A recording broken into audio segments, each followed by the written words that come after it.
വിശുദ്ധ വേദപുസ്തകത്തിൽ അപ്പോസ്തലനായ പത്രോസ് എഴുതുന്നുണ്ട്, മറ്റൊരുത്തരിലും രക്ഷയില്ല, രക്ഷിക്കപ്പെടുവാൻ ആകാശത്തിന് കീഴിൽ മനുഷ്യരുടെ ഇടയിൽ നൽകപ്പെട്ടിട്ടുള്ള വേറെ ഒരു നാമവുമില്ല. പലപ്പോഴും ചോദിക്കുമായിരിക്കും, അതെന്തൊരു സ്വാർത്ഥമായ ചിന്താഗതിയാണ്. എന്നാൽ ഞാൻ എൻ്റെ വാക്കല്ല പറഞ്ഞത്, വിശുദ്ധ വേദപുസ്തകത്തിൽ പറയുന്നതായ കാര്യമാണ്. കർത്താവായ യേശു ക്രിസ്തുവിന് മുമ്പാകെ നമ്മുടെ പാപങ്ങൾ ഏറ്റുപറഞ്ഞ് ക്രിസ്തു നമ്മുടെ പാപങ്ങൾക്ക് വേണ്ടി മരിച്ചു എന്ന് വിശ്വസിക്കുകയും ഈ ക്രിസ്തുവിനെ സ്വന്തം രക്ഷിതാവായി സ്വീകരിക്കുകയും അതിന് പ്രകാരം ജീവിക്കുകയും തീരുമാനിച്ചാൽ ആ ദിവസമാണ് നാം രക്ഷിക്കപ്പെടുന്നത്. അല്ലെങ്കിൽ അതിന് പറയുന്ന വേറൊരു വാക്ക് വീണ്ടും ജന്മം പ്രാപിക്കുന്നത്. എൻ്റെ ക്രിസ്ത്യ ജീവിതത്തിൽ ഞാൻ ഹൈസ്കൂളിലായിരുന്ന സമയത്ത് വീണ്ടും ജന്മം പ്രാപിപ്പാൻ അല്ലെങ്കിൽ രക്ഷ പ്രാപിപ്പാൻ തക്കൊണ്ട് എനിക്ക് ഇടയായിത്തീർന്നു. അങ്ങനെ അന്നാണ് ഞാനൊരു ദൈവവേദനായി തീർന്നത്.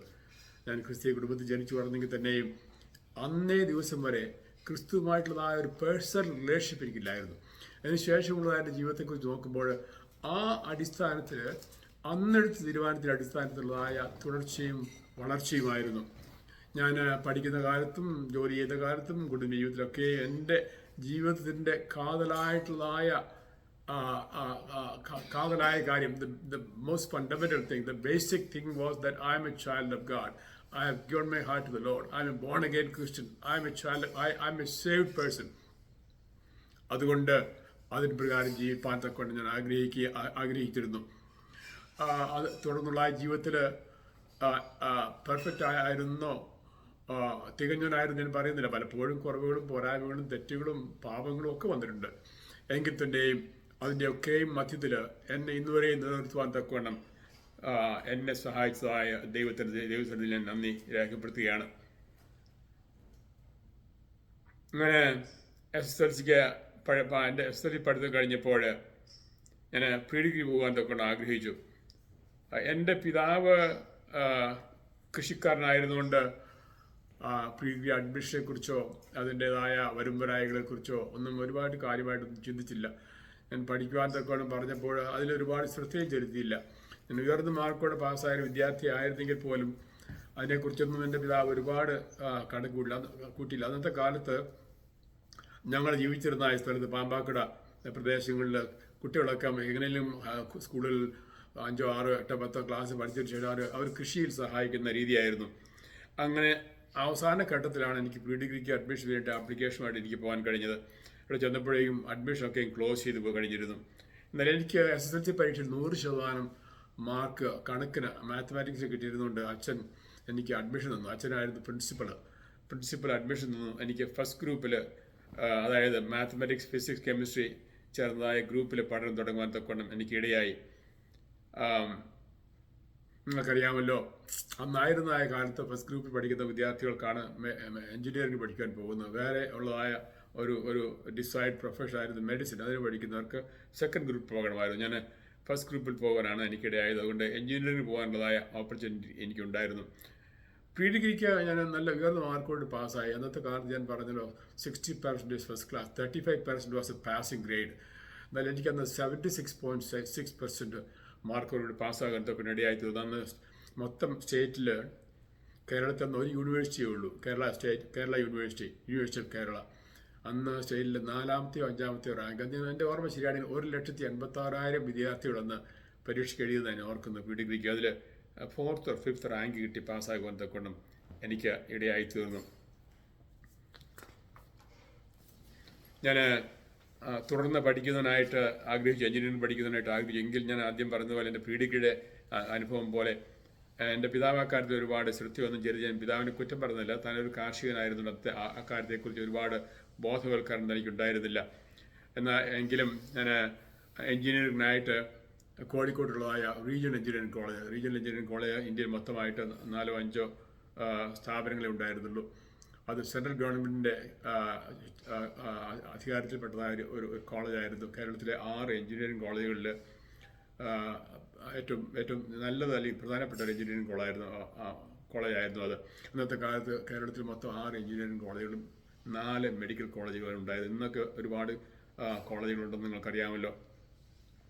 ഞാൻ പഠിത്തം കഴിഞ്ഞതിന് ശേഷം ഞാൻ തിരുവനന്തപുരത്തുള്ളതായ കോളേജ് ഓഫ് എഞ്ചിനീയറിംഗിൻ്റെ എൻ്റെ മാസ്റ്റേഴ്സ് ഡിഗ്രി പൂർത്തിയാകുന്നതിന് മുമ്പ് തന്നെ ആയിക്കൊണ്ടിരിക്കുന്ന സമയത്ത് തന്നെ എനിക്ക് ISROയിൽ ജോലിക്ക് ഞാൻ പ്രവേശിച്ചു. നിങ്ങൾക്കറിയാവുന്ന ഇന്ത്യൻ സ്പേസ് റിസർച്ച് ഓർഗനൈസേഷൻ അതിൽ എൻജിനീയറായിട്ട് ജോലി ഞാൻ ആരംഭിച്ചു. അന്നത്തെ കാലത്ത് ഞാൻ ഓർക്കുന്നു, ജോലിക്ക് ആദ്യമായിട്ട് പ്രവേശിച്ച ദിവസം ഞാൻ എൻ്റെ മാനേജറായിരുന്നതായ അബ്ദുൽ കലാമാണ് പിൽക്കാലത്ത് ഇന്ത്യയുടെ ബഹുമാനെ പ്രസിഡൻ്റായി തീർന്നത്. അദ്ദേഹത്തെ ഇന്ത്യയുടെ മിസൈൽ മാൻ എന്ന് ചിലർ പറഞ്ഞ് വിശേഷിപ്പിക്കുന്നത് ഞാൻ കണ്ടിട്ടുണ്ട്.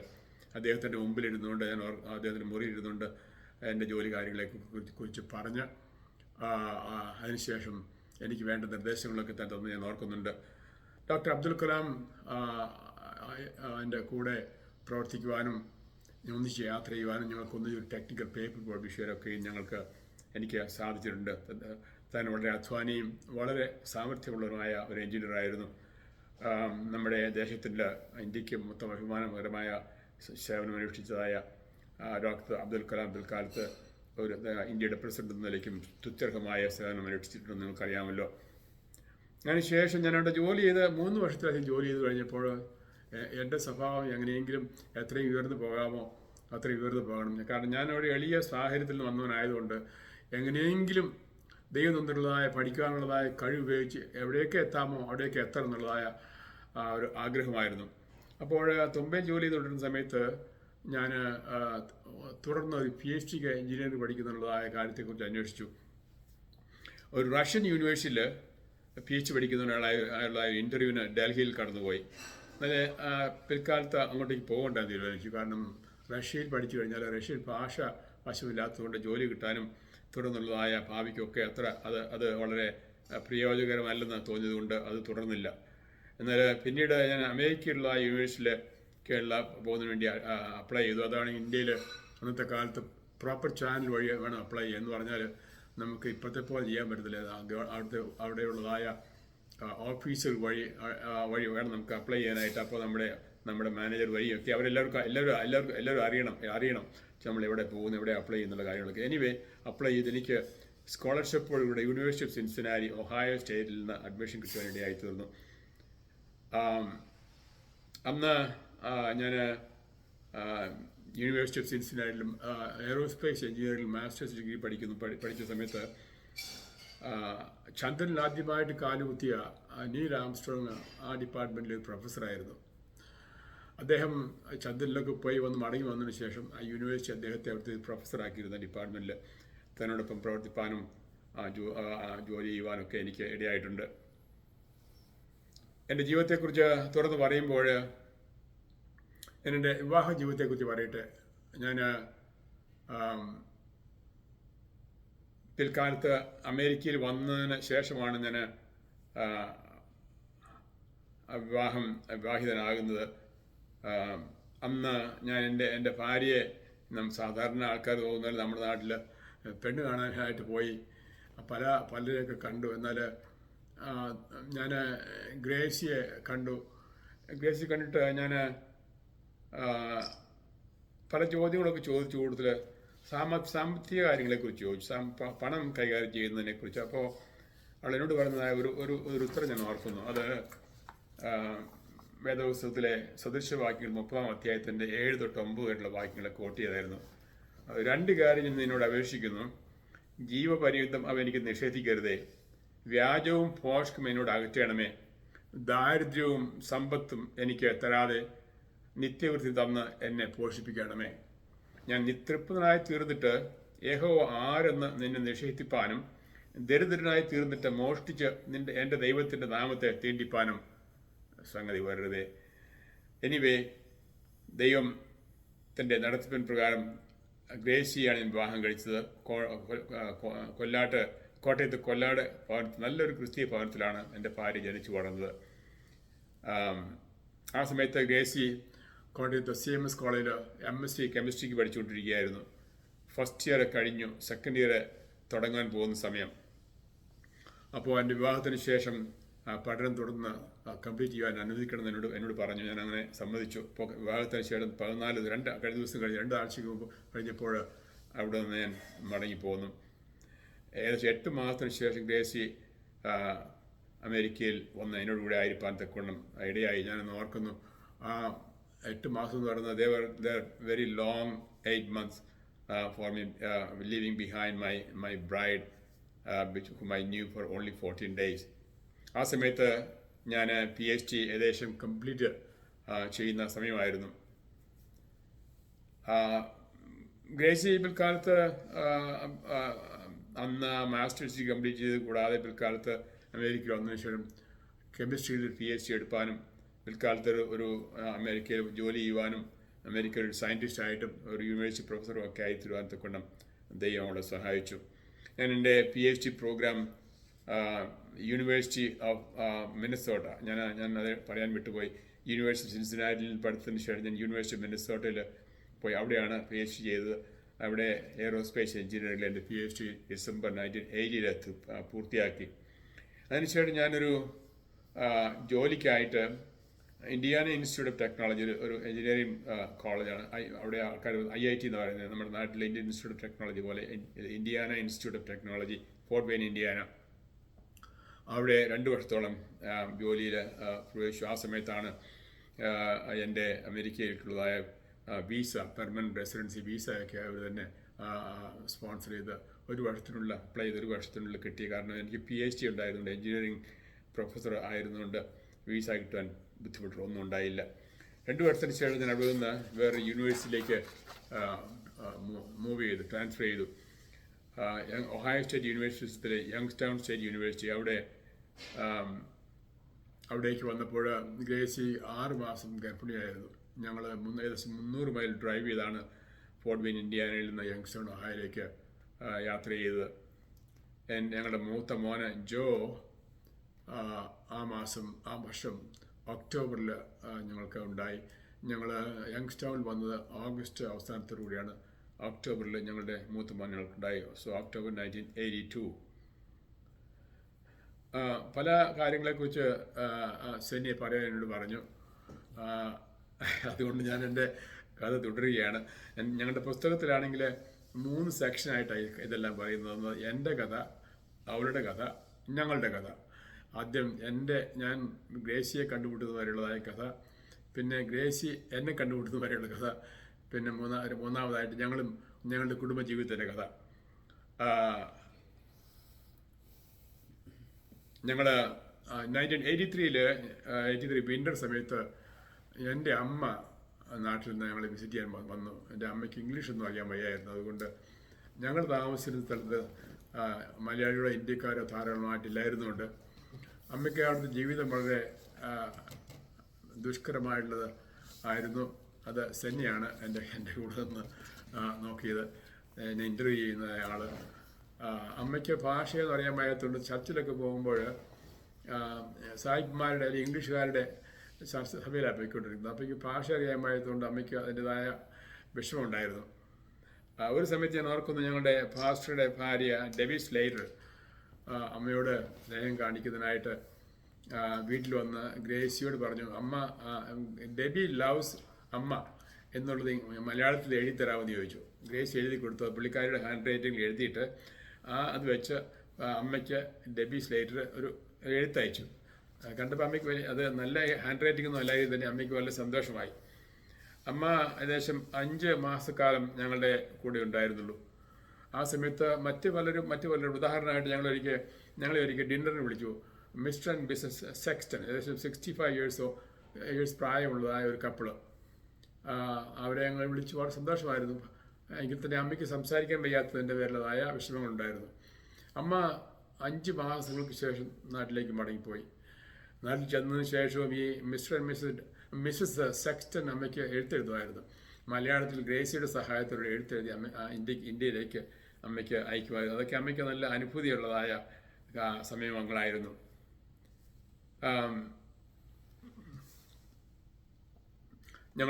ഞാൻ പറഞ്ഞല്ലോ, ഞങ്ങൾ താമസിച്ചിരുന്ന സ്ഥലത്ത് മറ്റ് മലയാളി ഫ്രണ്ട്സോ ഇന്ത്യൻ ഫ്രണ്ട്സോ കാര്യമായിട്ട് ആരും തന്നെ ഇല്ലായിരുന്നു. കോട്ടയത്ത് നിന്നുള്ളതായ ഒരു മേരിക്കുട്ടി ഉണ്ടായിരുന്നു. ആ മേരിക്കുട്ടി അവിടെ ജോലി ചെയ്യുന്നത് നേഴ്സായിരുന്നു. ആ നേഴ്സ് എന്നും അമ്മയെ ലഞ്ച് സമയത്ത് വിളിക്കുമായിരുന്നു. അത് അമ്മയ്ക്ക് വലിയ ആശ്വാസമുള്ളതായ ഒരു കാര്യമായിരുന്നു. 1987 ഞാൻ പഠിപ്പിച്ചിരുന്ന യൂണിവേഴ്സിറ്റിയിൽ എനിക്ക് ഡിസ്റ്റിങ്വിഷ്ഡ് പ്രൊഫസർ എന്നുള്ളൊരു അവാർഡ് ലഭിച്ചു. അത് അവിടെ പഠിപ്പിക്കുന്നതിനെ ആസ്പദമാക്കിയും അവിടെ യൂണിവേഴ്സിറ്റി സർവീസ് ചെയ്യുന്ന കാര്യത്തിലും കമ്മ്യൂണിറ്റി സർവീസൊക്കെ ആസ്പദമാക്കി ആണ് അവാർഡ് തന്നത്. അതിൽ നിന്ന് കിട്ടിയ പണം ഉപയോഗിച്ച് ഞാൻ ഒരു ക്യാമ്പ് കോഡർ വാങ്ങിച്ചു. അന്ന് ക്യാമ്പ് കോഡറൊക്കെ പുറത്തിറങ്ങുന്ന കാലമാണ്. ഇന്നിപ്പോൾ ക്യാമ്പ് കോഡറൊക്കെ വളരെ നമ്മൾ കയ്യിൽ പിടിച്ച് വീഡിയോ എടുക്കാവുന്ന. അന്നത്തെ ക്യാമ്പ് കോഡർ ഏകദേശം വലിയൊരു ബോക്സ് പോലത്തെ പാനസോണിക് ക്യാമ്പ് കോഡർ. അതുകൊണ്ട് എനിവേ അതിനുശേഷം അധികം താമസിയാതെ മെയ് 1987 ഞങ്ങളുടെ രണ്ടാമത്തെ മകൻ ഉണ്ടായപ്പോൾ അവൻ്റെ ജനിച്ചു വളർന്നതായ കാലങ്ങളെക്കുറിച്ച് ഒരുപാട് വീഡിയോസൊക്കെ എടുക്കാൻ കൊണ്ട് ഞങ്ങൾക്ക് സാധിച്ചു. ഞാനിത് തുടരുകയാണ്.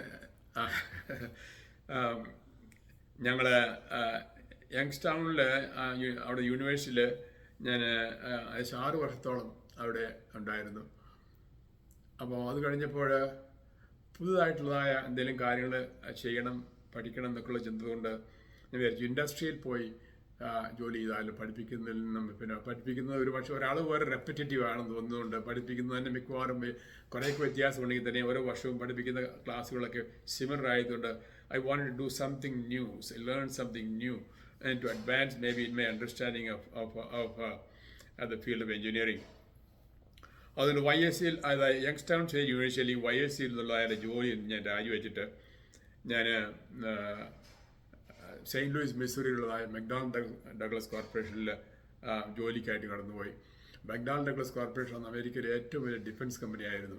പിൽക്കാലത്ത് മക്ഡൊണാൾഡ് ഡഗ്ലസ് കോർപ്പറേഷൻ ബോയിങ് തമ്മിൽ കമ്പൈൻ ചെയ്ത് ഒരു ബോയിങ് എന്നുള്ള കമ്പനിയായി തീർന്നു. മക്ഡൊണാൾഡ് ഡഗ്ലസ് കോർപ്പറേഷൻ ഏറ്റവും വലിയ ഡിഫൻസ് കമ്പനിയും ബോയിങ് ഏറ്റവും വലിയതായ പിന്നെ കമേഴ്ഷ്യൽ എയർക്രാഫ്റ്റ് മാനുഫാക്ചറും ആയിരുന്നു. അപ്പോൾ രണ്ടും കൂടി ചേർന്നപ്പോൾ 2 സ്ട്രെങ്ത്തുമായി. അങ്ങനെ Boeing become even A bigger company.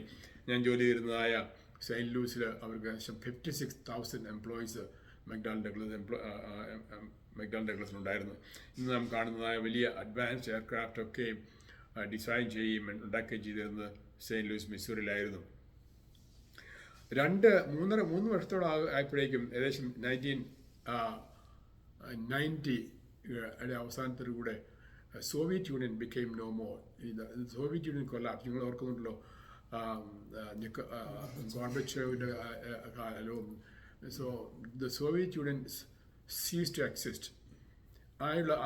അന്ന് അമേരിക്കയുടെ ഏക ശത്രുവായിരുന്ന സോവിയറ്റ് യൂണിയൻ പോയതോടുകൂടി അമേരിക്കയ്ക്ക് വലിയ യുദ്ധവിമാനങ്ങളും യുദ്ധ സാമഗ്രികളും ഒരുപാട് ആവശ്യമില്ലെന്നുള്ളത് ആ ചിന്താഗതി വന്നു. അതോടുകൂടി അന്നുണ്ടായിരുന്ന വളരെ മൾട്ടി ബില്യൺ പ്രോജക്ട്സ് പലതും ക്യാൻസൽ ചെയ്തു. ഒരുപാട് പ്രോജക്ട്സ് വിമാനങ്ങൾ ഉണ്ടാക്കുന്ന, യുദ്ധവിമാനങ്ങൾ ഉണ്ടാക്കുന്ന അല്ലെങ്കിൽ അഡ്വാൻസ് റിസർച്ച് പ്രോജക്ട്സ് ഒക്കെയും ക്യാൻസൽ ചെയ്തതിന് ഫലമായിട്ട് ഞാൻ ജോലി ചെയ്തിരുന്ന പ്രോജക്റ്റ് മറ്റ് പല പ്രോജക്ട്സും ക്യാൻസൽ ചെയ്തു. അപ്പോൾ ഈ ഡിഫൻസ് കമ്പനികൾ ജോലി ചെയ്തിരുന്നതായ 10,000-കണക്കിന് എൻജിനീയേഴ്സും മറ്റ് അഡ്വാൻസ്ഡ് ഡിഗ്രീസൊക്കെ ഉള്ള ആൾക്കാർക്കൊക്കെ ജോലി നഷ്ടപ്പെട്ടു. പെട്ടെന്ന് അന്ന് ഞാൻ ഓർക്കുന്നു 1990 അവസാനത്തോടുകൂടെ അന്ന് സീനിയർ ജോർജ് ബുഷ് ആയിരുന്നു പ്രസിഡന്റ്. അദ്ദേഹം തീരുമാനം എടുത്തത് ഞാൻ ഓർക്കുന്നു. അത് എനിക്ക് ജോലി ഇല്ലാതായി. ഇന്നത്തെ സാഹചര്യത്തിൽ അമേരിക്കയിൽ ജോലി പോവുക, ജോലി വീണ്ടും എടുക്കുക എന്നൊക്കെ പറഞ്ഞാൽ വളരെ സാധാരണ കാര്യമാണ്. എങ്കിൽ തന്നെ എന്നെ സംബന്ധിച്ച് എനിക്ക് വളരെ എൻ്റെ മാനസികമായിട്ട് ആഘാതം ഉണ്ടാക്കിയതായ ഒരു അനുഭവമായിരുന്നത്. ഞാൻ ജോലിക്ക് വേണ്ടിയിട്ട് ആപ്ലിക്കേഷൻസ് കൊടുത്ത് ഞാൻ യൂണിവേഴ്സിറ്റി പഠിപ്പിക്കാനുള്ള ജോലി, പിന്നെ മറ്റു കാലങ്ങളിൽ നമ്മൾ ജോലിക്ക് ആപ്ലിക്കേഷൻ കൊടുത്തതിന് ശേഷം ഏകദേശം 4-5 മാസം എടുത്തു നല്ലൊരു ജോലി, എൻ്റെ വിദ്യാഭ്യാസത്തിന് യോഗ്യമായ ഒരു ജോലി ലഭിക്കാനായിട്ട്. അന്ന് ഏകദേശം ഒരു ദിവസം എനിക്ക് സെയിൻറ്റ് ലൂയിസിൽ നിന്ന് ഏകദേശം 1700 മൈൽ ദൂരെയുള്ളതായ ഐഡഹോ എന്ന സ്ഥലത്ത് ഒരു ഫോൺ കോൾ കിട്ടി. എങ്ങനെ എൻ്റെ നമ്പർ അവർക്ക് കിട്ടി, എങ്ങനെ എന്നെക്കുറിച്ച് അറിഞ്ഞുവെന്നത് എനിക്ക് ഇന്നുവരെ അറിഞ്ഞുകൂടാ.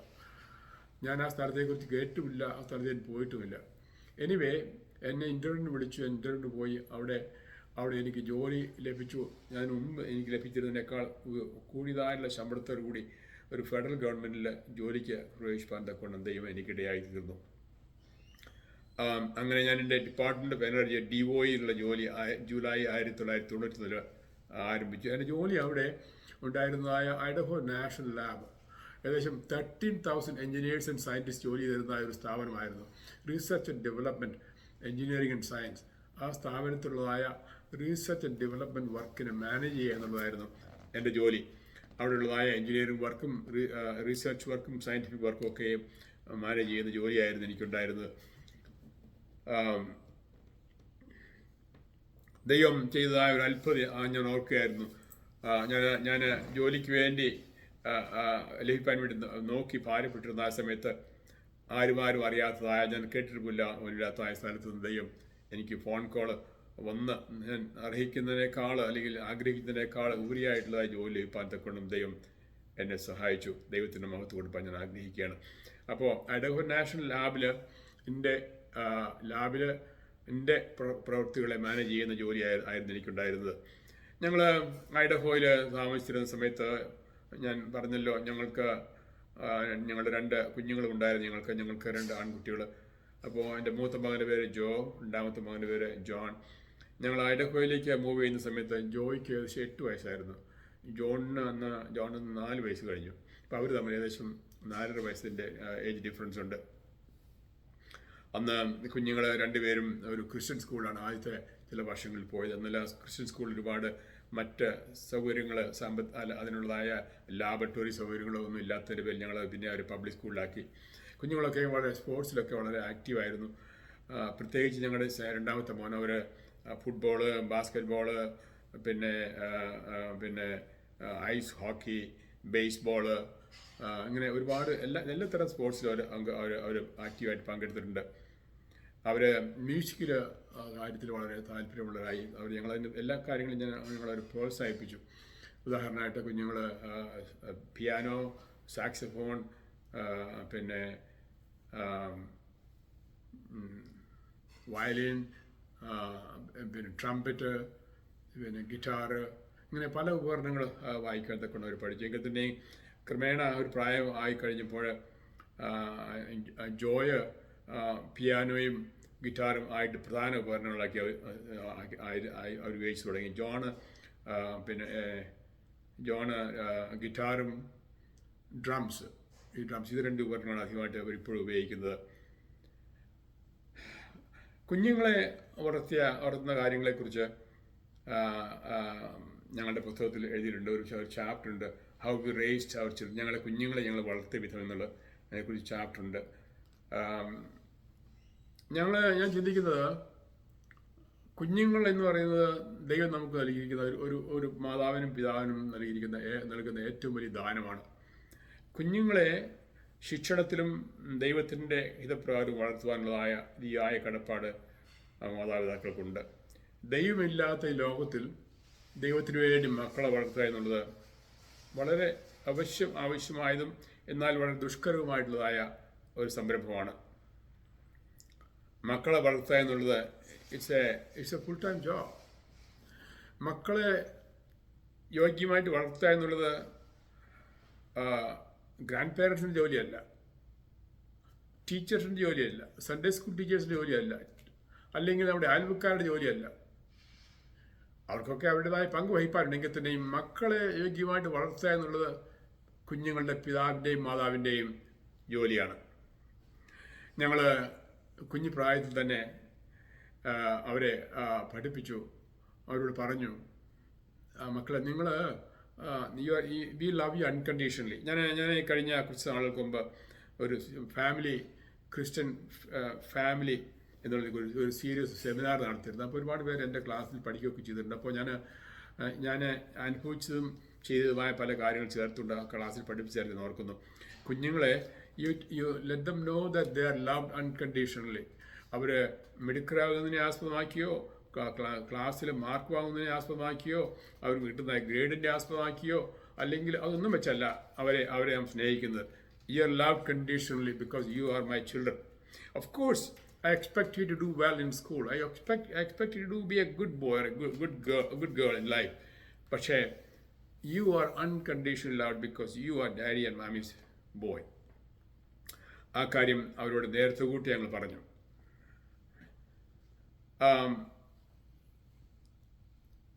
വേറെ ഒരു കാര്യം, കുഞ്ഞുങ്ങളെ വളർത്തുന്ന കാര്യത്തിൽ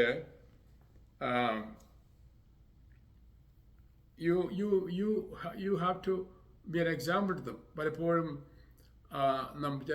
ചില ആൾക്കാർ ഞാൻ കണ്ടിട്ടുണ്ട്, കുഞ്ഞുങ്ങൾക്ക് വേണ്ടി പ്രാർത്ഥിച്ചാൽ മതി, അല്ലെങ്കിൽ കുഞ്ഞുങ്ങളെ നല്ല മോഡേൺ സ്കൂളിൽ വിട്ടാൽ മതി, അല്ലെങ്കിൽ കുഞ്ഞുങ്ങൾക്ക് വേണ്ടി ഒരുപാട് പണം ചെലവഴിച്ച് ഏറ്റവും നല്ല പേരുള്ള സ്കൂളിൽ വിട്ടാൽ മതി. അങ്ങനെയൊക്കെ ചിന്തിക്കുന്ന ആൾക്കാരുണ്ട്. That's not right. You have to be with them. ഞാൻ ആദ്യം പറഞ്ഞ പോലെ racing children is A 24/7 kind of job. നമ്മുടെ നാട്ടിലൊക്കെ കുഞ്ഞുങ്ങൾ വളർത്തുമ്പോൾ, ഞാൻ വളർന്നതായ സാഹചര്യത്തിലൊക്കെ പേരൻസിനൊന്നും കുഞ്ഞുങ്ങളുടെ അടുത്ത് പോയി ഒരുപാട് സമയം ചെലവഴിക്കാനുള്ളതായ സാഹചര്യമില്ലായിരുന്നു. അല്ലെങ്കിൽ അങ്ങനെ നമ്മുടെ കൾച്ചറിൽ അങ്ങനെയല്ലായിരുന്നു. കുഞ്ഞുങ്ങളെ കുഴപ്പമൊന്നും കൂടാതെ വളർന്നു വരുന്ന ഒരു സാഹചര്യമായിരുന്നു. എന്നാൽ അമേരിക്കയിൽ അങ്ങനെയല്ല. You have to spend time with them. You have to teach them. You have to be an example. ഞാൻ ഓർക്കുന്നു, നമ്മൾ എയർപ്ലെയിനിൽ കയറുമ്പോൾ നമ്മൾ പറയാറുണ്ട്, when the oxygen level goes down, the oxygen mask will come down. You put that on your children first. Then you put it on yourself. അപ്പോൾ അതുകൊണ്ട് ദൈവത്തിൻ്റെ വചനത്തിൽ ആവർത്തന പുസ്തകത്തിൽ പറയുന്നുണ്ട്, നീ നിന്റെ ദൈവമായ യഹോവയെ നിന്റെ പൂർണ്ണ ഹൃദയത്തോടും പൂർണ്ണ ശക്തിയോടും പൂർണ്ണ ആത്മാവോടും കൂടി ദൈവത്തെ സേവിക്കുക. അതായത് ആവർത്തന പുസ്തകത്തിൻ്റെ 4-ാം അധ്യായത്തിൽ 4 തൊട്ട് 6 വരെയുള്ള വാക്യങ്ങൾ. അതിന് 7-ാം വാക്യത്തിൽ പറയുന്നുണ്ട്, ദെൻ നിന്റെ കുഞ്ഞുങ്ങളെ നീ ഇതൊക്കെ പഠിപ്പിക്കുക. അത് it's put in the appropriate order. U do it first. You first of all devote yourself to serving God, then you teach them the ways. അതിന് എയർപ്ലെയിനിൽ ആദ്യം സ്വന്തമായിട്ട് മാസ്ക് ധരിക്കുക, അതിനുശേഷം കുഞ്ഞുങ്ങൾ ധരിപ്പിക്കുക എന്ന് പറഞ്ഞതുപോലെ തന്നെയാണ്. You follow God first and then your children will follow your example.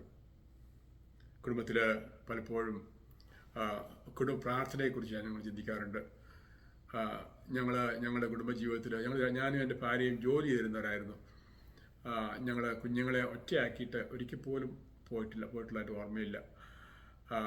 ഞങ്ങൾ ഒരുപക്ഷെ എൻ്റെ ഭാര്യ നേരത്തെ ജോലിക്ക് പോകും, 2-2:30 മണിയാകുമ്പോഴേക്കും മടങ്ങി വരും. അപ്പോഴേക്കാണ് കുഞ്ഞുങ്ങൾ സ്കൂളിൽ നിന്ന് വരും. അവർ അങ്ങനെ കുഞ്ഞുങ്ങളുടെ കൂടെ ഒരു മാതാവ് ഉണ്ടായിരിക്കും. പക്ഷേ 5 മണി 4:30 5 മണിയൊക്കെ ആകുമ്പോഴേക്കും ഞാനും വരും.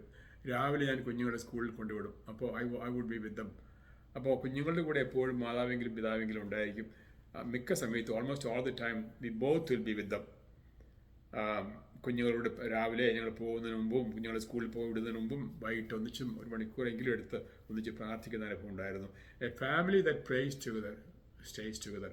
That's not just a statement, but it's a fact of life. കുഞ്ഞുങ്ങളെ വളർത്തുമ്പോൾ അവരെ വേണ്ട രീതിയിൽ ട്രെയിൻ ചെയ്യുക എന്നുള്ളത് വളരെ ആവശ്യമാണ്. പലപ്പോഴും ഞാൻ ചിന്തിച്ചിട്ടുള്ളത്, if you do it right, you don't have to teach them a lot. Your words don't have to be there because your actions speak louder than words. നമ്മുടെ ജീവിതത്തിൽ നമ്മൾ ദൈവത്തിന് കൊടുക്കുന്നത്, ദൈവമക്കളെ ആദരിക്കുന്നത്, മറ്റുള്ളവരെ സ്നേഹിക്കുന്നത്, അൺസെൽഫിഷ് ആയിട്ടുള്ളതായ നമ്മുടെ ബിഹേവിയർ, മറ്റുള്ളവരെ നമ്മുടെ ഭവനത്തിൽ നമ്മൾ വെൽക്കം ചെയ്യുക, ആദരിക്കുകയും ചെയ്യുന്നത്, ഇതൊക്കെ കുഞ്ഞുങ്ങൾ കണ്ടുകൊണ്ടായിരിക്കുന്നത്. ഒരു കാര്യത്തിന് പൈസ ഇല്ലാത്ത ഒരാളുടെ കൊച്ചു കാര്യങ്ങൾ നമ്മൾ സഹായം കൊടുത്ത് നമ്മൾ കുഞ്ഞുങ്ങളോട് പ്രസംഗിക്കണമെന്നും വേണ്ട. They are watching. Their eyes are watching without you telling them, without you even knowing them. അതുകൊണ്ട് നല്ല മാതൃക കാണിച്ചു കൊടുക്കുക എന്നുള്ള നല്ല കാര്യം ഞാൻ പറഞ്ഞല്ലോ. കുഞ്ഞുങ്ങളെ ട്രെയിൻ ചെയ്യുന്നതിൻ്റെ കാര്യം കൂടി ഞാൻ പറയട്ടെ. നമ്മൾ വേദപുസ്തകത്തിൽ പറയുന്നുണ്ട്, train up A child the way he should go, so when he is old he will not depart from it. കുഞ്ഞുങ്ങൾ ചെറുപ്പത്തിൽ പഠിപ്പിക്കാൻ പ്രായമായാലും അവർ പഠിച്ച കാര്യങ്ങൾ അവർ മറന്നു പോവുകയില്ല. കുഞ്ഞുങ്ങളെ ഡിസിപ്ലിൻ ചെയ്യുന്ന കാര്യത്തിൽ ഞങ്ങൾ കുഞ്ഞുങ്ങളെ അടിച്ചു തല്ലി ഉപദ്രവിച്ചിട്ടൊന്നുമില്ല. എങ്കിൽ തന്നെ കുഞ്ഞുങ്ങളെ അടിച്ചിട്ടുണ്ട്. അടിക്കുന്നതിനായിട്ട് ഞാൻ എന്തിനാണ് അടിക്കുന്നത്, എന്തിനാണ് ശിക്ഷിക്കുന്നവരോട് പറഞ്ഞ് അവർക്ക് ബോധ്യമാക്കിയ ശേഷി വെച്ചിട്ട് അവരെ ശിക്ഷിക്കാറുള്ളൂ. ഞാൻ ഓർക്കുന്നു, എൻ്റെ മൂത്ത മോൻ വളരുമ്പോൾ അടിക്കുന്നത് എന്നുള്ളതായ ഒരു സാഹചര്യം വരുമ്പോൾ അനുസരണക്കേട് കൊണ്ടോ എന്തെങ്കിലും പ്രത്യേക കാരണം കൊണ്ട് അവനോട് തന്നെ ഒരു കുഞ്ഞ് വടി വെട്ടിക്കൊണ്ടുവരാൻ പറയും. മറ്റൊന്ന് നയിക്കുന്ന ഒരു മരത്തിൽ നിന്ന് ആ കുഞ്ഞ് വടി ഉപയോഗിച്ച് അടിച്ചതിന് ശേഷം ചോദിക്കും, do you know why daddy spanked you? Yeah, why? Because daddy loves me. അപ്പോൾ അവനോട് പഠിപ്പിച്ചിട്ടുണ്ട്. അവനെ ഉപദ്രവിക്കാനല്ല, അത് കുഞ്ഞുങ്ങളുടെ അവരുടെ ബാലിശമായ രീതിയിൽ തെറ്റുവരുന്നുണ്ട് അവരെ അടിക്കരുത്. എന്നാൽ മനഃപൂർവ്വം നമ്മളെ ധിക്കരിക്കാനോ അനുസരണകൾ കാണിക്കാനോ റിബൽ ചെയ്യാൻ തോന്നുന്നതായ സാഹചര്യത്തിൽ അവരെ ശിക്ഷിക്കാൻ വേണ്ടിയിട്ടല്ല, അവരെ ശിക്ഷണത്തിൽ വളർത്തുവാനും ദൈവത്തിന് വേണ്ടി കൊള്ളാവുന്നവരായി വളരാൻ വേണ്ടി ആണ് അവരെ ശിക്ഷിക്കുന്നതെന്ന് അവർക്ക് നല്ല ബോധം കൊടുത്തതിന് ശേഷം വേണം അവരെ ശിക്ഷിക്കാനായിട്ട്. പിന്നെ കുഞ്ഞുങ്ങൾ വളരുമ്പോൾ ഇപ്പോൾ ഈ ടീച്ച് ദം ടു അക്സെപ്റ്റ്, ഏറ്റവും എല്ലാ കാര്യങ്ങളിലും മിടുക്കരായിട്ട് വളരാൻ, കൊടുത്തിരിക്കുന്ന അനുഭവങ്ങളും സാഹചര്യങ്ങളും പൂർണ്ണമായിട്ട് ഉപയോഗിക്കുന്ന നമ്മുടെ മലയാളിയിലെ ആൾക്കാരുടെ അത് പറയേണ്ട പ്രത്യേക ആവശ്യം. നമ്മുടെ കുഞ്ഞുങ്ങളെയൊക്കെ ഏറ്റവും പഠിപ്പിക്കാനും ഒക്കെ മിടുക്കരാക്കാനും മിക്ക ആൾക്കാർക്ക് ആഗ്രഹവും താല്പര്യമുള്ളവരാണ്. എങ്കിൽ തന്നെയും that should be a part of our goal too. പലപ്പോഴും ഞാൻ അങ്ങനെ പറയും തന്നെയും not every child follows that path or that meadow. കുഞ്ഞുങ്ങളെ, you do whatever God has given you, do it, use that to the best of your ability. All skills and every gift that God has given you, you have to do your very best, because one day you have to give an account of what God has given you.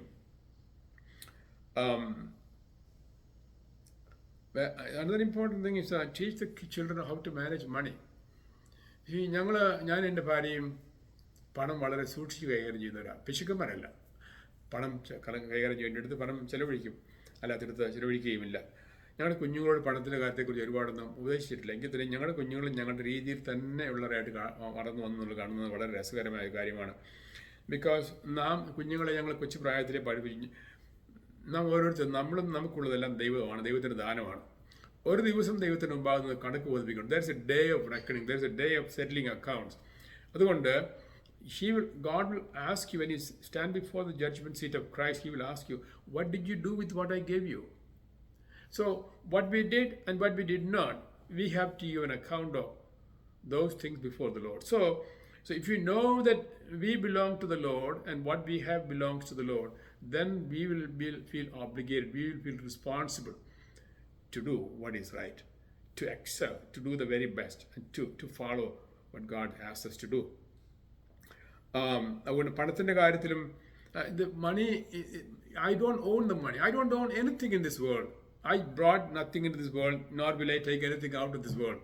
ആ ഒരു മനോഭാവം നമ്മുടെ ഹൃദയത്തിൽ ഉണ്ടെങ്കിൽ നമുക്ക് എല്ലാവരെക്കാളും ഷൈൻ ചെയ്യണം, എല്ലാവരെക്കാളും ഏറ്റവും വലിയ കാർ വേണം, ഏറ്റവും വലിയ വീട് വേണം, അല്ലെങ്കിൽ എല്ലാവരെക്കാളും എന്നെ 4 പേര് കാണണം. ആ മനോഭാവമൊക്കെ നമ്മളിലൊക്കെ കുടികൊള്ളുന്നതാണ്. എന്നിൽ പോലും ഞങ്ങളൊക്കെ കുടികൊള്ളുന്നതായ ഒരു ചിന്താഗതിയാണ്. എങ്കിൽ തന്നെയും ഞാനും എനിക്കുള്ളതല്ല ദൈവത്തിൻ്റെതാണ്.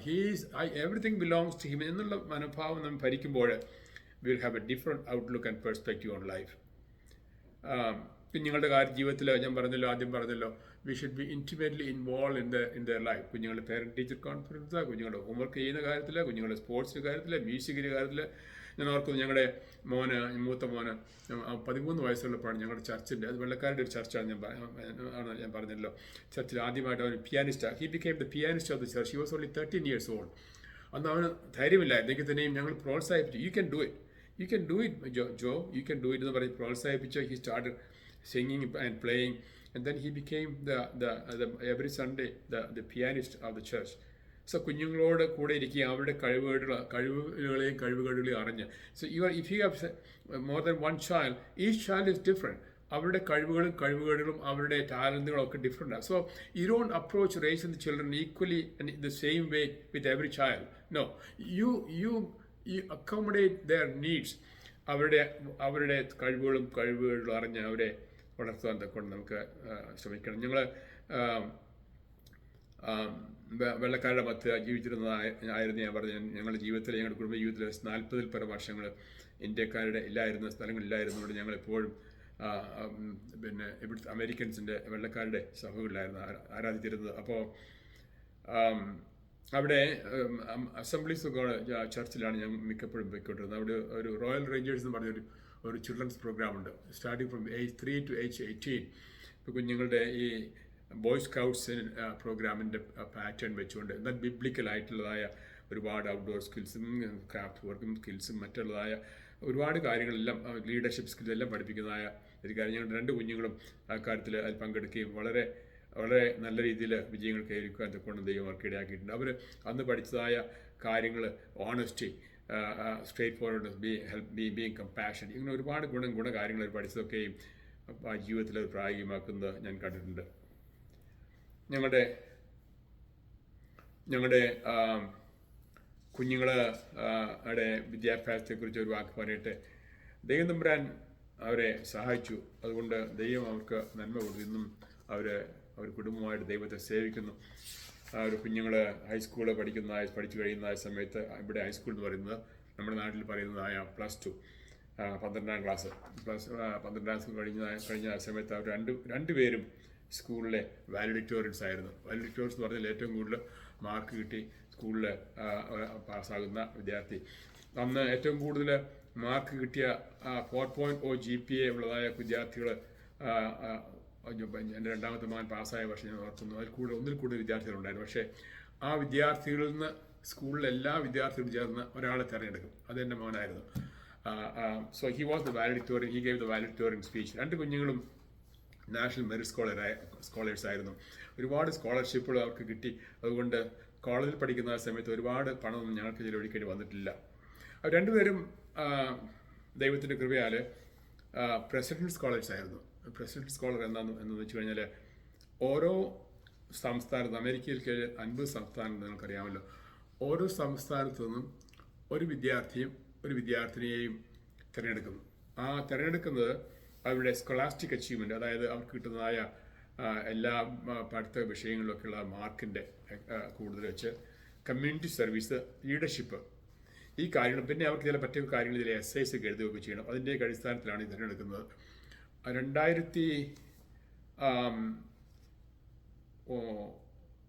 2001 ജോയും 2005 ജോണും പ്രസിഡന്റ് സ്കോളേഴ്സായിട്ട് തിരഞ്ഞെടുക്കപ്പെട്ടു. അവർ പ്രസിഡന്റ് ബുഷിൻ്റെ പ്രസിഡൻ്റായിരുന്ന സമയത്ത് വൈറ്റ് ഹൗസിൽ പോയി. ഞങ്ങൾ മാതാപിതാക്കൾ, we are also asked to go. So ഞങ്ങളും മാതാപിതാക്കളും വളരെ അഭിമാനത്തോടുകൂടി വൈറ്റ് ഹൗസിൽ പോയി അവർ അവാർഡ് ലഭിക്കുന്നതും അവരുടെ സെറിമോണീസ് എല്ലാത്തിനും പങ്കെടുക്കാൻ തക്കൊണ്ടും ദൈവം ഞങ്ങളെ സഹായിച്ചു. So God has been good to us, God has been gracious to us. കുഞ്ഞുങ്ങൾ ഹൈസ്കൂളിന് ശേഷം കോളേജിൽ പഠിച്ചു. അവർ ടെക്സസിലുള്ളതായ റൈസ് യൂണിവേഴ്സിറ്റിയിൽ പഠിച്ചു.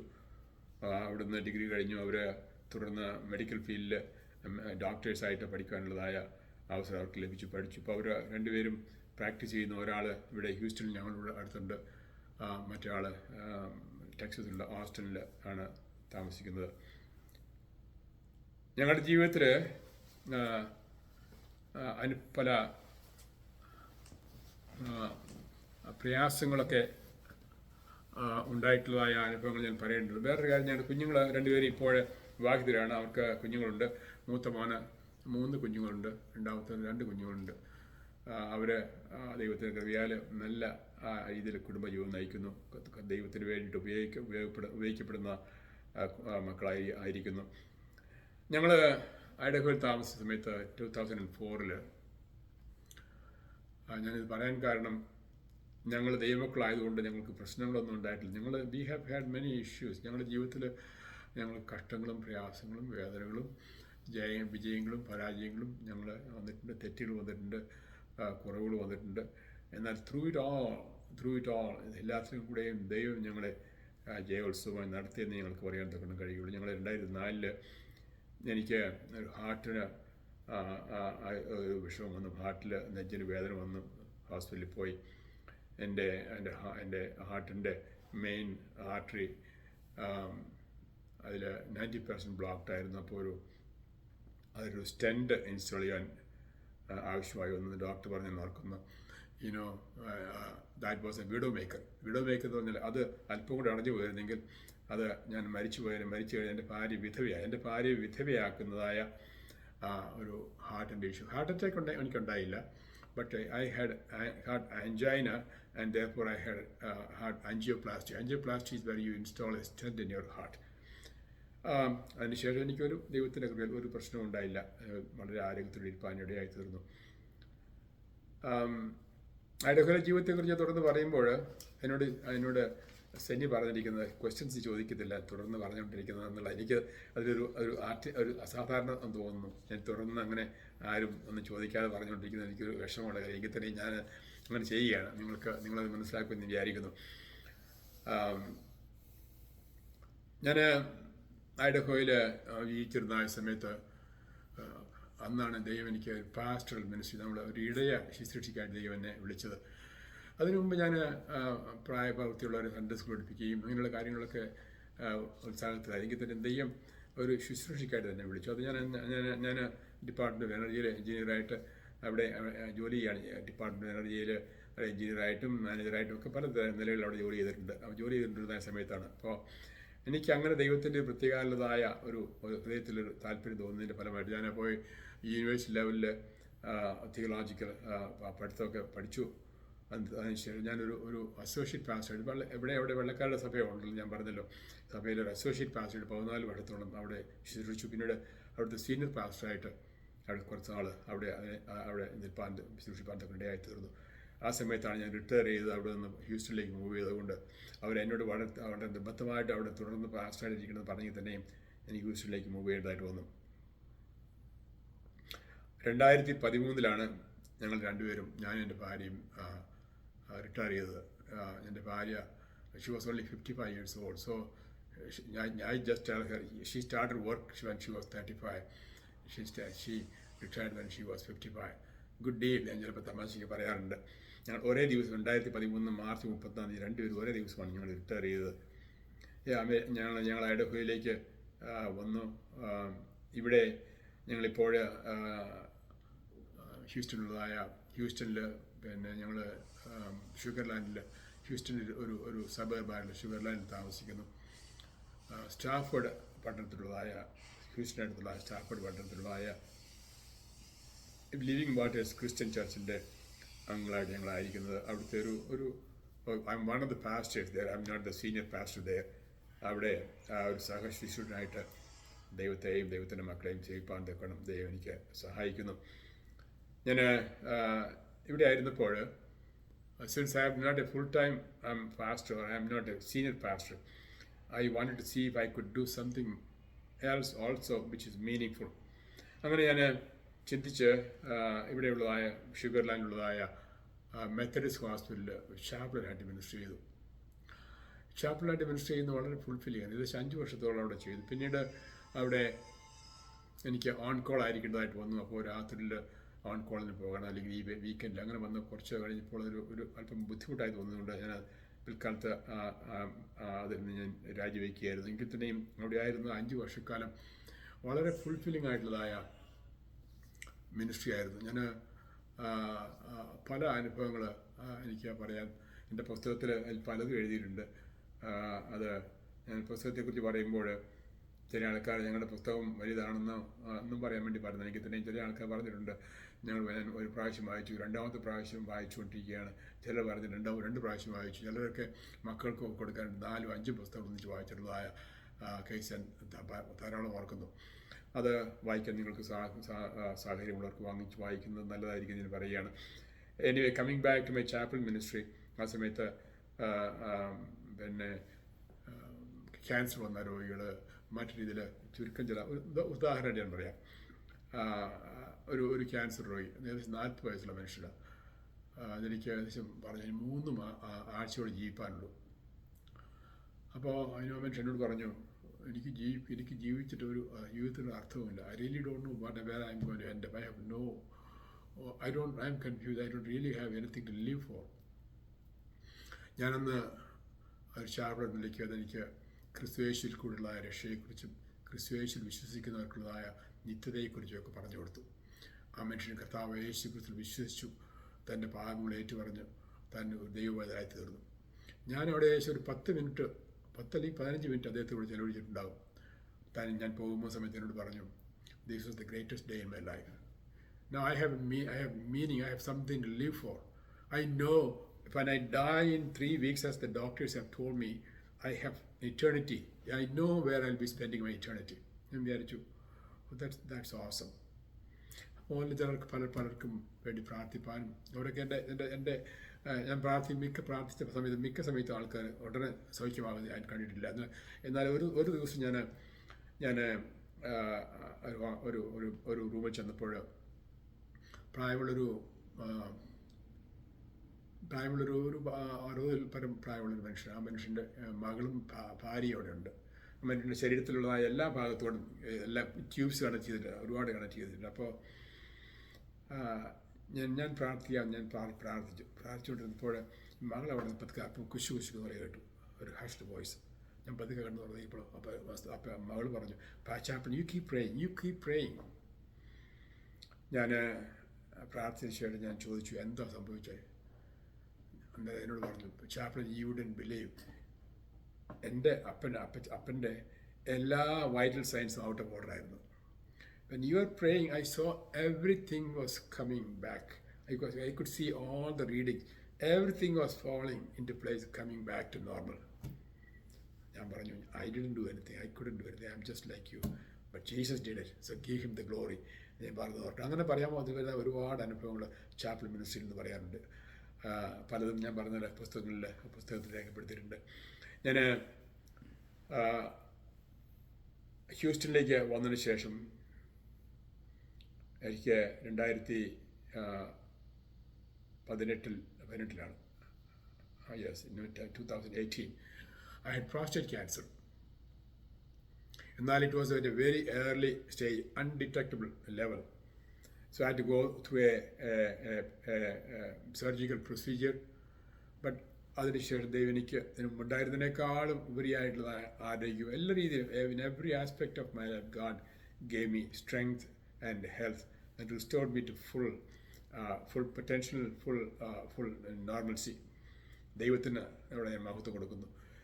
2020 അന്ന് കോവിഡിൻ്റെ സമയത്താണ് എനിക്കൊരു എൻഡോസ്കോപ്പി ചെയ്തു. അതായത് എനിക്ക് എൻ്റെ ഒരു ഗാൾ ബ്ലാഡറിൽ ഒരു സ്റ്റോൺ ഉണ്ടായിരുന്നു. ആ സ്റ്റോണ് റിമൂവ് ചെയ്യാനായിട്ട് ഒരു GI ഡോക്ടർ ചെയ്ത പ്രൊസീജിയറിൽ he made a serious mistake. അതിന് ഫലമായിട്ട് I ended up with a serious pancreatitis. They call it acute pancreatitis. ഞാനിന്ന് വളരെ വളരെ ഹോസ്പിറ്റലായിരുന്നു. 3 പ്രാവശ്യം ഹോസ്പിറ്റലിൽ പോകണമെന്ന്, വളരെ വേദന അനുഭവിച്ചു, കഷ്ടത്തിലും പ്രയാസങ്ങളിൽ കൂടെ കടന്നുപോയി. ഡോക്ടർ എന്നോട് പറഞ്ഞു, at one time you almost died. We were not sure you were going to make it. എന്നാൽ ആ അനുഭവങ്ങൾ കൂടെ എല്ലാം ദൈവം എന്നെ കടന്നുപോകാൻ അനുവദിച്ചതിന് ശേഷം God gave me complete recovery, complete victory, complete healing. I'm here fully well, completely healthy to proclaim the goodness of God in my life.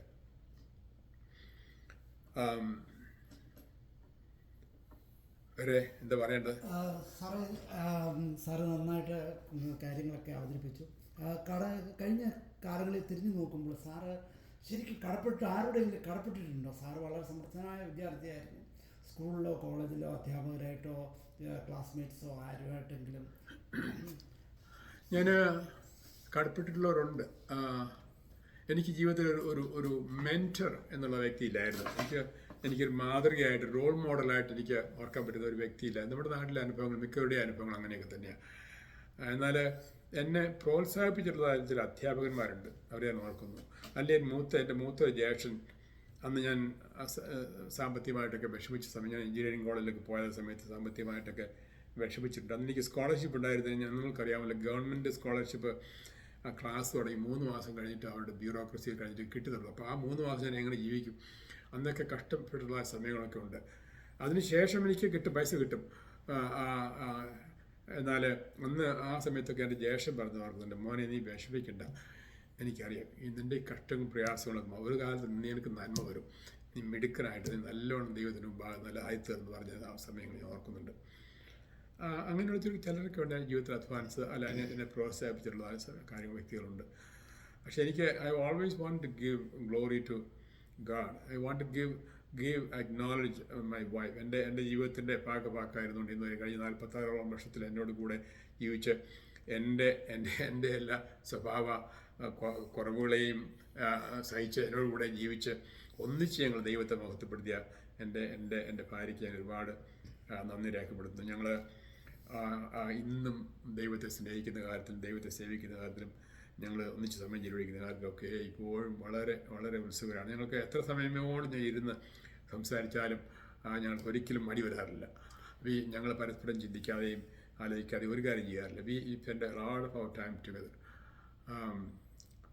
ഞങ്ങൾ വേറെ ക്വസ്റ്റ്യൻസ് ഉണ്ടായിരുന്നു? ക്വസ്റ്റ്യൻസ് ആയിട്ടില്ല സാർ. അമേരിക്കയിലായിട്ട് 50 വർഷമായെന്ന് പറഞ്ഞു. ഏകദേശം ഈ സെപ്റ്റംബറിൽ 50, അതായത് അടുത്ത മാസം സെപ്റ്റംബറിൽ 50 വർഷം. സാറ് പല സ്റ്റേറ്റുകളിൽ പോയിട്ടുണ്ട്. അമേരിക്കയ്ക്ക് പുറത്ത് യാത്ര ചെയ്ത് എവിടെയാണ്? അവസാനം നാട്ടിൽ പോയത് ഏത് വർഷമാണ്? ഞാൻ അമേരിക്കയ്ക്ക് പുറത്ത് ഞങ്ങൾ രണ്ടുപേരും കൂടെ മെക്സിക്കോയ്ക്ക് പോയിട്ടുണ്ട്. ഞങ്ങൾ യാത്രകളെക്കുറിച്ച് പറയാം. ഞങ്ങൾ ഇസ്രയേലിൽ 2006 പോയി. ഇസ്രയേലിൽ പോയത് വലിയ ഹോളിലാൻഡിൽ ഹോളിലാൻഡ് പോയിട്ടുണ്ട്. അപ്പോൾ അവിടെ പോയതും യെരുശലേമിൽ പോയതൊക്കെ വളരെ ഒരു അനുഭൂതിയുള്ള അനുഭവമായിരുന്നു. It was a great trip, really memorable trip. പിന്നെ ഒരിക്കലും in the footsteps of apostles Paul and John എന്ന് പറഞ്ഞ് നമ്മൾ അതായത് ഞങ്ങൾ ഇവിടുന്ന് അപ്ലൈ ചെയ്തിട്ട് ടർക്കിയിൽ പോയി. ടർക്കി ഇസ്താംബുളിൽ അവിടെ ഇവരെ വെളിപാട് പുസ്തകത്തിൽ പറയുന്നതായ 7 സഭകളുണ്ട്. നമുക്കറിയാം ആ സഭകളൊക്കെയും ഇപ്പോഴത്തെ ടർക്കിയിലാണ്. അവിടെയൊക്കെ സന്ദർശിച്ചാണ് ഞങ്ങൾ അവിടെ നിന്ന് പത്മോസിൽ പോയി. പത്മോസ് ദ്വീപിനെ കുറിച്ച് പത്മോസ് ദ്വീപ് അവിടെ നിന്ന് ഞങ്ങൾ ക്രീറ്റ് അല്ലെങ്കിൽ ക്രേത്ത ദ്വീപ് ക്രീറ്റിൽ പോയി. അവിടെ നിന്ന് ഞങ്ങൾ ആഥൻസിൽ പോയി. അവിടെ നിന്ന് ഞങ്ങൾ കോരിന്തിൽ പോയി, പിന്നെ റോമിൽ പോയി. വളരെ വളരെ ഒരുപാട് ഗുഹയ്ക്കകത്ത് ജീവിക്കുന്ന ഒരു പ്ലേസ് ഉണ്ടല്ലോ, സാന്റോറിനി എന്ന് പറഞ്ഞ സ്ഥലമുണ്ട് ടർക്കി തന്നെ. പിന്നെ റോമില് അപ്പോൾ ഒരുപാട് ഈ അനുഭവങ്ങളൊക്കെ പല വേദപുസ്തകത്തിൽ പറയുന്നതായ പല കാര്യങ്ങളും you can see them coming alive. That happened when we were going to Israel too. നമ്മൾ പറയുന്ന കർത്താവ് നടന്നതായ കാര്യങ്ങളൊക്കെ we can see them. Oh, this is where it happened. So the Bible comes alive. പിന്നെ ഞങ്ങൾ കോസ്റ്ററിക്കയ്ക്ക് പോയിട്ടുണ്ട്, ഓസ്ട്രേലിയക്ക് പോയിട്ടുണ്ട്. അതൊക്കെ കുറച്ചൊക്കെ ഒരാൾ പോലെ വെറും ടൂറിസ്റ്റ് പോലെ. എന്നാൽ ഞങ്ങൾ മെക്സിക്കോക്ക് ഞങ്ങൾ രണ്ടുപേരും കൂടെ 2 പ്രാവശ്യം ഞങ്ങളുടെ ഫ്രണ്ടായ റോബർട്ട് ഡെൽഗാഡോ ലിൻഡ ഡെൽഗാഡോ അവരുടെ കൂടെ ഞങ്ങൾ 2 പ്രാവശ്യം പോയി. അവിടെ പോയത് മിഷൻ ട്രിപ്പ് പോലെ പോയത്. മെക്സിക്കോയിൽ പോയ ട്രിപ്പിനെ കുറിച്ച് പറഞ്ഞു കഴിഞ്ഞാൽ Mexico is A beautiful country. പലപ്പോഴും നമ്മൾക്ക് നമ്മുടെയൊക്കെ ചിന്ത മെക്സിക്കൻസ് ഒക്കെ കുറഞ്ഞ ആൾക്കാരെന്നൊക്കെയാണ്. പക്ഷെ നമ്മുടെ ഇന്ത്യയിലുള്ളതിനേക്കാളും നല്ല സംവിധാനങ്ങളും നല്ല റോഡുകളും ഒക്കെ അവിടെ ഉള്ളത്. മനുഷ്യർ വളരെ പാവങ്ങളെന്ന് പറഞ്ഞാൽ നല്ല ശുദ്ധഗതിക്കാരാണ്. ഞാനൊരു പല സ്ഥലങ്ങളിലും പ്രസംഗിക്കാനും വിശേഷിപ്പാനൊക്കെ ഇടയായി.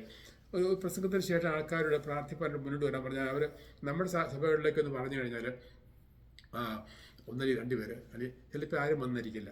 അവർ ചിലപ്പോൾ 100-100 അവർ ഹോൾ ക്രൗഡ് കംസ് ഫോർ. ചിലർ വന്ന് സാഷ്ടാംഗം നിലത്ത് വീണ് കരഞ്ഞ് പ്രാർത്ഥിക്കുന്ന അനുഭവം. പിന്നെ ഞങ്ങളുടെ ജീവിതത്തിൽ ഞങ്ങൾ അനുഭവിച്ചിട്ടുള്ള വേറൊരു കാര്യം കണ്ടത്,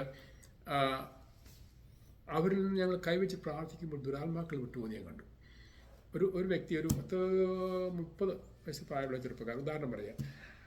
ആ ചെറുപ്പക്കാരൻ ആദ്യമായിട്ട് ഞങ്ങൾ പ്രാർത്ഥിച്ചുകൊണ്ടിരുന്നപ്പോഴാണ് ശാമിച്ചിട്ട് വലിച്ചഴിക്കാൻ തുടങ്ങി. ദുരാത്മാവ് വലിച്ചിഴിച്ച് വായിൽ നിന്നൊക്കെ ദുരയൊക്കെ വന്ന് ഒരു അല്ലാതെ പലരും കൂടി ചേർന്ന് പിടിച്ചു നിർത്തേണ്ടതായിട്ട് വന്നു. ഒരു 5-6-7 മിനിറ്റിന് ശേഷം ദുരാത്മാവ് വിട്ടുപോയി, ശാന്തമായി. ഞങ്ങൾ കണ്ടത് അതൊക്കെ പുതിയ അനുഭവങ്ങളായിരുന്നു ഞങ്ങൾക്ക്. അപ്പോൾ അവിടെ പോയി അവരോടൊക്കെ സംസാരിക്കാൻ ഇടപെടുന്നതും എളിയവരായിട്ട് നാട്ടും പ്രദേശങ്ങൾ വലിയ സിറ്റികളിലല്ല പോയി അവരോടൊക്കെ ഇടപെടുന്നു, അവർ വന്ന് ആഹാരം കഴിക്കുന്നതൊക്കെ നല്ല അനുഭവമായിരുന്നു. Thank you so much sir. സാറിൻ്റെ നല്ല ഒരു അവതരണമായിരുന്നു. Thank you so much. സാറിനെ കുറിച്ച് ഒരു കാര്യം കൂടെ ചോദിച്ചു കഴിഞ്ഞാൽ, ഹ്യൂസ്റ്റണിൽ വന്നിട്ട് ഇപ്പോൾ 6-7 വർഷമായെന്ന് തോന്നുന്നു. അല്ല, ഹ്യൂസ്റ്റൺ വന്നിട്ട് ഇപ്പോൾ 12 വർഷമായി. 12 വർഷം. സാർ മറ്റ് സ്ഥലങ്ങളും ഹ്യൂസ്റ്റണുമായിട്ടും മലയാളി കമ്മ്യൂണിറ്റിയുമായിട്ടുള്ള ഒരു വ്യത്യാസം എന്താണ് സാറിൻ്റെ? മറ്റ് സ്ഥലങ്ങളിൽ മലയാളി കമ്മ്യൂണിറ്റി ഇല്ലായിരുന്നുള്ളതാണ് വാസ്തു. ഞാൻ താമസിച്ച സ്ഥലങ്ങളിൽ ഒരുപക്ഷെ ഒന്നല്ലെങ്കിൽ ചില സ്ഥലങ്ങളിൽ 2 പേര് അങ്ങനെയൊക്കെ ഉണ്ടായിരുന്നുള്ളൂ. മലയാളി കമ്മ്യൂണിറ്റി ഇവിടെ വരാനുള്ള ഒരു കാരണം എൻ്റെ 2 സിസ്റ്റേഴ്സ് ഉണ്ടായിരുന്നു, എൻ്റെ മോനിവിടെ ഉണ്ടായിരുന്നു. നല്ല വെതറാണ്, തണുപ്പുള്ള സ്ഥലത്ത് നിന്ന് വരുമ്പോൾ പിന്നെ മലയാളികളൊക്കെ ഉള്ളത്. അതുകൊണ്ടൊക്കെയാണ് ഇവിടെ വരാനുള്ള കാരണം. ഇവിടെ മലയാളികൾ ഇഷ്ടം പോലെ ഉണ്ട്. ഏകദേശം ഒരു കൊച്ചു കേരളം പോലെയാണ് ഹ്യൂസ്റ്റനെ കുറിച്ച് എനിക്ക് പറയാനുള്ളത്. ഇപ്പോൾ സാറിൻ്റെ നാട്ടിലുള്ള ഭവനത്തിൽ ആരുണ്ട്? നാട്ടിലുള്ള ഭവനത്തിൽ എൻ്റെ മൂത്ത ജ്യേഷ്ഠനുണ്ട്. ജ്യേഷ്ഠ പ്രായമായി. അവിടെ കൃഷിക്കാരനൊക്കെ ആയിട്ട് അവരുടെ മക്കളൊക്കെ ദൂരെ, മക്കള് ഇംഗ്ലണ്ടിലും സ്കോട്ട്ലൻഡിലും ദുബായിലും അവിടെയൊക്കെ ആയിട്ടാണ്. അവർ 2 പേര് മാത്രമേ ഉള്ളൂ, വേറെ ആരുമില്ല. വളരെ സന്തോഷം സാറേ. സാറ് ഏത് വർഷമാണ് ഈ 100% കണക്കിന് 10ാം ക്ലാസ് മേടിച്ചത്? ഞാൻ 10ാം ക്ലാസ്സിൽ 100% കിട്ടി. പ്രീ ഡിഗ്രിക്ക് 100% കിട്ടി. മൈ ഗോഡ്, ഞാനും ഫസ്റ്റ് ഗ്രൂപ്പ് എടുത്ത് പഠിച്ച ആളാണ്. എനിക്കറിയാം ബുദ്ധിമുട്ട്. അതേത് വർഷമൊക്കെ ആയിരുന്നു? അത് 66-ലായിരുന്നു പ്രീ ഡിഗ്രി പാസ്സായത്. അപ്പോൾ 1 ഇയർ പ്രീ ഡിഗ്രി ആയിരുന്നു? 2 ഇയർ പ്രീ ഡിഗ്രി. അതേത് കോളേജിലാണ് പോയിരുന്നത്? നിർമ്മല കോളേജ്. അന്ന് അവിടെയുള്ള അന്ന് അവിടെയുള്ളതായ കോളേജ്, നിർമ്മല കോളേജ്. ഇപ്പം പിന്നെ അതിനുശേഷം പല കോളേജിലൊക്കെ അവിടുത്തെ അടുത്തൊക്കെ വന്നു, ഇഷ്ടംപോലെ കോളേജുണ്ട്. ഈ നമ്മുടെ രാജൻ കേസിലെ രാജൻ RECയിൽ പഠിച്ചതാണല്ലോ. രാജൻ കേസ് ഉണ്ടായിരുന്നില്ല, ഉരുട്ടിക്കൊന്ന ഒരു രാജൻ കേട്ടിട്ടുണ്ടോ സാർ? ചെറുതായിട്ട് കേട്ടു, ചെറുതായിട്ട് അധികം കേട്ടില്ല. അദ്ദേഹം RECയിലെ സ്റ്റുഡൻ്റ് ആയിരുന്നു. ഞാൻ പോകുന്നതിന് ശേഷം. അല്ല, എന്തെങ്കിലും അറിയാം? ഇല്ല, എനിക്ക് അറിഞ്ഞു. Thank you so much sir. Thank you. REC ഇപ്പോൾ അറിയപ്പെടുന്നത് national institute of technology NIT അറിയപ്പെടുന്നു. ഞാൻ അവസാനമായിട്ട് സമ്മറിയായിട്ട് പറയുകയാണെങ്കിൽ എനിക്കും എൻ്റെ ഭാര്യ ഗ്രേസിക്കും ദൈവം 46 വർഷത്തോളമുള്ളതായ കുടുംബജീവൻ തന്നു. ഞങ്ങൾ ഒരു രീതി പറഞ്ഞാൽ വേദവസ്ഥയിൽ അബ്രഹാമിനെ പോലെ ഞങ്ങൾ കൂടാരം മാറ്റി അടിച്ചുകൊണ്ട് പല സ്ഥലങ്ങളിലും പല സംസ്ഥാനങ്ങളിലൊക്കെ താമസിച്ചു.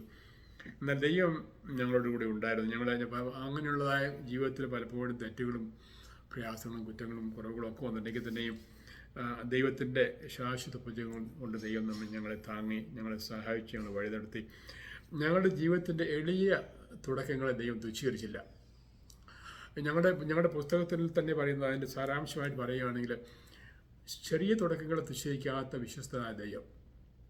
He does not despise your small beginnings. God was there. എൻ്റെ സാമ്പത്തികമായിട്ടും വലിയ സോഷ്യൽ സർക്കിൾസ്, വലിയ ഇൻഫ്ലുവൻസ് ഉള്ളതായ വലിയ കുടുംബമൊന്നും അല്ലായിരുന്നു. എൻ്റെ സാധാരണ ഒരു കുടുംബത്തിൽപ്പെട്ട വ്യക്തിയായിരുന്നു. എന്നാൽ ചെറിയ തുടക്കങ്ങളെ തുച്ഛീകരിക്കാത്ത നല്ല ദൈവം, വിശ്വസ്തനായ ദൈവം, ആ ദൈവത്തെയാണ് എനിക്ക് പറയാനുള്ളത്. അതുകൊണ്ട് ദാവീദ് ഒരിക്കൽ പറഞ്ഞപ്പോൾ, ദാവീദ് എൻ്റെ രാജ്യത്തെ സ്ഥിരമാക്കിയതിന് ശേഷം എന്ന് ദൈവം പറഞ്ഞതിന് ശേഷം ദാവീദ് ദൈവത്തിന് മുമ്പാകെ പോയിരുന്നു പറഞ്ഞു, സർവ്വനായ ദൈവമേ, what have I done? Who am I and what is my family that you have brought me this far? എന്നെ ഇത്രത്തോളം കൊണ്ടുവന്നിട്ട് ഞാനും എൻ്റെ കുടുംബം എന്നുള്ളൂ. That's my testimony. എന്നെ ഇത്രത്തോളം കൊണ്ടുവന്നിടുവാൻ എനിക്ക് യോഗ്യത ഒരാളൊന്നും അല്ലായിരുന്നു. സോ അർഹിക്കാത്ത നന്മയുടെ ഉടമയാണ് ഞാനും എൻ്റെ ഭാര്യയും എൻ്റെ കുടുംബവും. That's the summary of my life. And God really blessed you. Thank you. Still going on. Thank you. Houston വോയിസിലെ ഒരുപാട് പേരെ ഞാൻ ഇതുപോലെ ഇൻ്റർവ്യൂവിൽ കൊണ്ടുവന്നിട്ടുണ്ട്. And you are one of the most privileged, successful person in America, I believe. You know, in both ways, you know, spiritually and, വളരെ സന്തോഷമുണ്ട് സാറിനെ കണ്ടുമുട്ടാൻ സാധിച്ചതിൽ. വീണ്ടും ഇനി ഒരു അവസരത്തിൽ കുറച്ചുകൂടി ബെറ്ററായിട്ട് നമുക്കൊരു ഇൻ്റർവ്യൂ ചെയ്യാൻ ഞാൻ താല്പര്യപ്പെടുന്നു. Thank you so much.